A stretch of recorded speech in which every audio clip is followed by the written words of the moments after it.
Bab 89 dan 10. Bapak menggodaku. Maunya dipanggil Mas, ucap Rafli, langsung menjawab pertanyaan sang kekasih tanpa basa-basi. Panggilan seperti ini membuatnya merasa lebih dekat dengan Christine, menambahin hubungan keduanya. Dan mendengar permintaan kekasihnya tersebut, Christine langsung menggigit bibir bawahnya sendiri, menahan diri agar tidak tersenyum terlalu lebar. Sumpah, Christine merasa begitu malu dan gugup. Padahal mereka sudah bersama cukup lama, namun getaran di dalam hatinya belum berubah sampai sekarang, masih sama seperti saat pertama memulai hubungan ini dengan serius. Mas Rafli, panggil Christine kemudian, jantungnya melompat-lompat sendiri saat mengucapkan kalimat tersebut. Kedua matanya yang berbinar tak mampu ditutupi. Katakan sekali lagi, aku masih ingin mendengarnya. Bapak menggodaku, tuh kan, masih memanggilku Bapak, Li, bukan seperti itu maksudnya. Karena itulah katakan sekali lagi, kamu harus mulai terbiasa sejak sekarang. Ilya Rafli, Mas Alan, balas Christine, sungguh, dia tidak ingin membantah tentang hal ini. Apapun yang diinginkan oleh sang kekasih sebisa mungkin akan dia turuti karena ini sebagian dari hukumannya berbohong kemarin. Selain itu Christine juga merasa senang jika panggilan di antara mereka diubah. Dari hatinya sendiri pun dia juga ingin memanggil sang kekasih dengan panggilan Mas, bukan Bapak lagi. Dan mendengar Christine berulang kali memanggilnya dengan sebutan Mas, membuat Rafli terbang sampai ke awan. Hanya Christine yang mampu membuat jantungnya berdegup seperti ini. Jadi tanpa kata lagi dia menarik pinggang Christine dengan perlahan, menahan tengkuknya dan melumat bibir buah ceri miliknya. Christine memejamkan mata, berjinjit sedikit dan menggantungkan kedua tangannya di leher sang kekasih. Ikut membalas lumatan itu dengan begitu lembut. Lalu perlahan sama-sama memainkan Dah. Ciuman pelan ini membuat keduanya sama-sama meremang. Ada desiran di dalam diri yang tak mampu mereka jelaskan. Christine merasakan tubuhnya didekap semakin erat. Kedua tangan kokoh Rafli bahkan merayap di punggungnya dengan begitu kuat. Membuat Christine merasa merinding. Seperti mengisyaratkan bahwa pria ini tak akan melepasnya lagi. 1-4 Christine lolos begitu saja. Sebuah tanda bahwa Rafli harus segera mengakhiri semuanya, sebelum mereka bertindak semakin jauh. Dan saat ciuman itu terlepas, Rafli menatap bibir Christine yang sudah basah. Lengkap dengan luka kecil hasil sesapannya sendiri. Apa ini sakit? Tanya Rafli. Dia menghapus sisa salivanya di bibir sang kekasih, lalu tetap mengelus-elus bibir Christine. Tidak, Laura dan Arhan pasti mengira aku kembali mendapatkan sariawan, balas Christine. Oh ya ampun, ini sudah jam berapa? Aku harus keluar sekarang, kata Christine lagi, baru sadar bahwa saat ini masih pagi dan dia juga sudah terlalu lama berada di ruangan ini. Karena terkejut tentang waktu Christine jadi buru-buru mundur, sampai salah satu tangan Rafli yang masih memeluknya jadi terlepas. Tunggu, aku belum selesai, ucap Rafli kemudian. Bapak mau apa lagi? Tanya Christine, keceplosan kembali memanggil Bapak.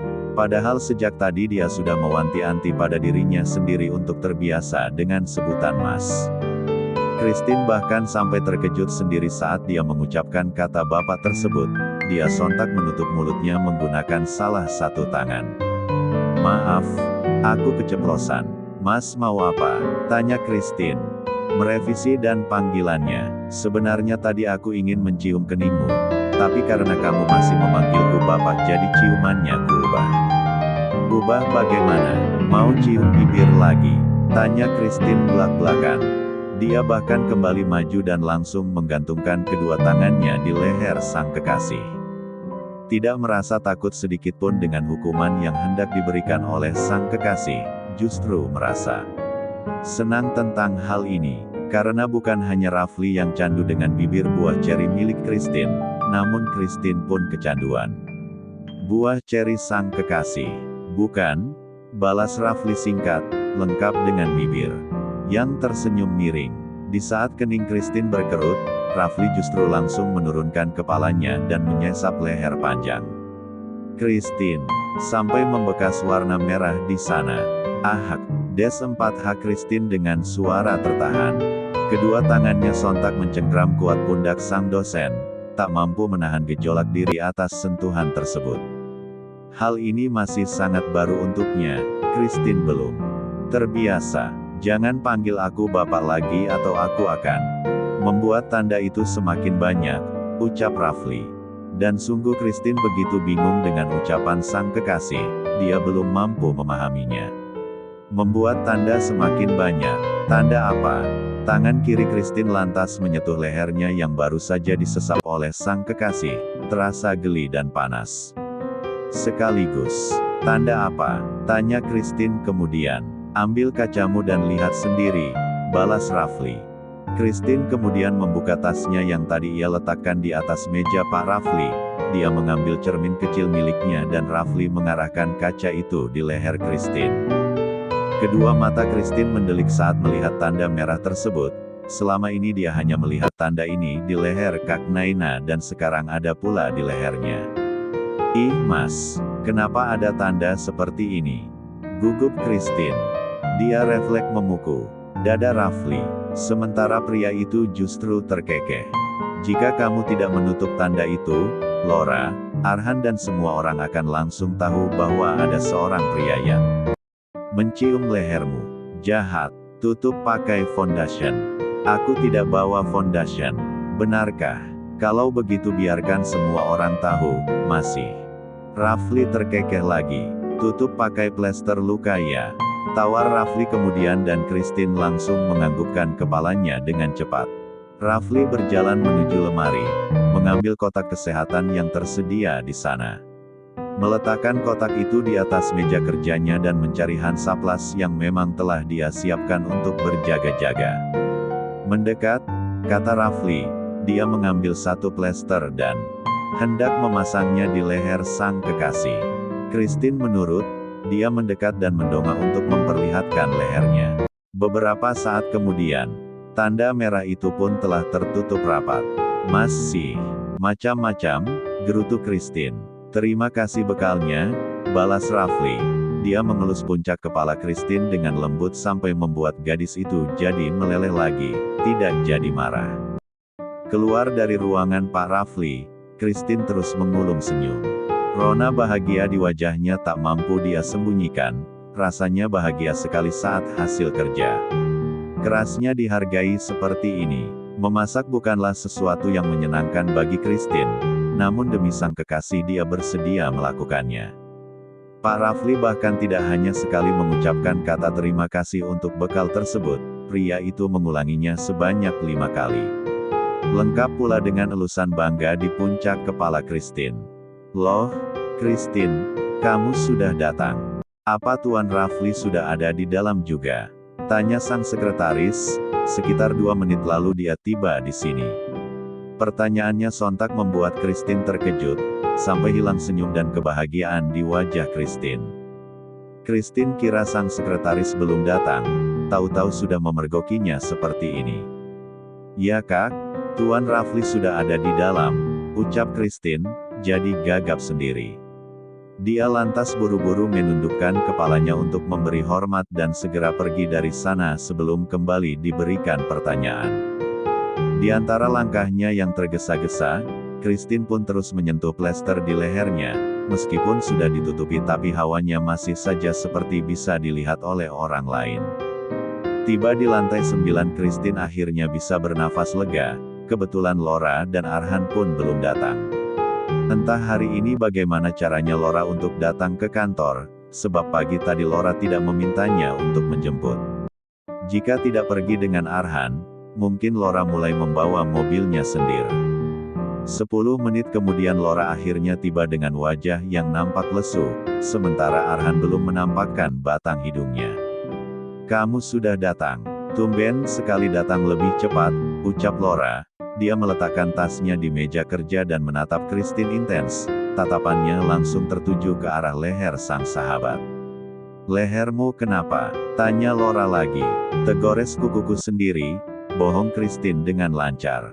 Bodoh, jangan ditutup seperti itu, biar saja terkena angin agar cepat mengering. Balas Laura, dia bahkan bergerak cepat coba untuk melepaskan plester tersebut. Namun Christine pun tak kalah cepat untuk segera menepis tangan Laura. Astaga, kamu membuatku terkejut, ucap Laura, apa yang mau kamu lakukan? Balas Christine dengan nada tidak terima. Melepas plestermu, biar saja lukanya cepat kering. Tidak mau, aku lebih nyaman seperti ini. Aneh, hanya terkena kuku saja sampai dipasang plester. Jangan banyak bicara, kamu datang dengan siapa? Arhan, tanya Christine sekaligus mengalihkan pembicaraan. Tidak, aku bawa mobil sendiri, jawab Laura. Dia kemudian menarik kursinya dan mulai duduk. Dan bertepatan saat itu Arhan pun memasuki ruang kerja ini. Laura buru-buru sibuk sendiri. Dia bahkan tidak membalas tatapan Arhan yang tertuju ke arahnya. Di ruang kesehatan kemarin tidak ada apapun yang terjadi. Setelah Christine pergi, Laura pun segera meninggalkan ruangan itu. Laura secara terang-terangan menunjukkan sikapnya yang menjauhi Arhan. Laura bahkan dengan jelas mengatakan bahwa mereka tidak bisa berteman. Jika tidak pacaran maka lebih baik seperti ini saja, saling menjauh satu sama lain. Aku akan membuat kopi, apa kamu mau Christine? Tawar Laura. Biasanya Laura juga selalu membuatkan Arhan kopi di pantry, tapi sekarang tidak pernah lagi. Pergilah lebih dulu nanti aku menyusul, jawab Christine. Dia masih harus memastikan plester di lehernya terpasang dengan aman. Sementara Arhan langsung duduk sendiri di kursinya, merasa kini hubungan mereka bertiga benar-benar terasa canggung. Apa kamu mau kopi, Arhan? Tawar Christine.